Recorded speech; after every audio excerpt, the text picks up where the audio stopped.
Hi darlings, అందరూ ఎలా ఉన్నారు? బాగున్నారు కదా? ఈ రోజు మ్యాటర్ ఏంటంటే, ఈ రోజు దసరా అన్నమాట. నేను పెట్టాల్సిన వీడియో ఈ రోజు పెడుతున్నా, ఏమనుకోకండి. ఎందుకంటే నాకు టైం లేదు. మళ్ళీ నేను వచ్చి కోటంతల్లి టెంపుల్కి వెళ్ళిపోతున్నా. ఎందుకంటే ఈ రోజు చాలా మంది వస్తారు, చూస్తుంటే చాలా బాగుంటది. అక్కడ కోలాటం కూడా ఉంటాయి. ఈ రోజు స్టార్టింగ్ శివాని చూసుకుని పోతుంటే పక్కనే టపాసులు పేలుస్తున్నారు. చూడడానికి చాలా బాగున్నాయి. టపాసులు చూసుకొని నేను కూడా ఇంకా ముందుకు పోతుంటే శివయ్య మీద వాటర్ పడుతుంటే చూడడానికి చాలా బాగుంది. కలర్ గా శివయ్య విగ్రహం పక్కనే లైటింగ్ చూడండి ఎలా ఉన్నాయి. ఆ టెంపుల్ కి చాలా బాగుంది కదా. నేను కూడా కాళ్ళు చేతులు కట్టుకుని కోటమి తల్లిని చూడడానికి పోతున్నా. స్టార్టింగే అది చూడండి ఎలా ఉందో, చాలా బాగా వెలుగుతుంది కదా. ఈ రోజు టెంపుల్ కి చాలా మంది వచ్చినారు. దేవుని కూడా చూడలేకపోయా, చూడండి ఎలా ఉందో. కోటమి తల్లిని చూడడానికి పక్క ఊర్ల నుంచి చాలా మంది అయితే వచ్చినారంట. మా ఫ్రెండ్స్ కూడా వచ్చినారు.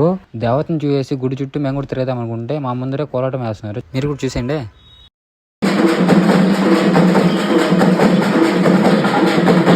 కోలాటం చూసి కోటం తల్లిని కూడా చూసి ఇంటికి వెళ్దాం అనుకున్నాం. చూడాలి కోటం తల్లి ఎలా ఉందో, చాలా బాగుంది కదా. చూస్తుంటే చాలా హ్యాపీగా ఉంది నాకు. కోటం తల్లిని చూసి ఇంటికి వెళ్తుంటే మన శివయ్య చూడండి ఎలా ఉన్నాడు, చాలా బాగుంది కదా. శివని చూస్తున్నా కూడా మన వీడియోని చాలా మంది చూస్తున్నారు కానీ ఫాలో చేసుకుంటే బాయ్ డార్లింగ్స్.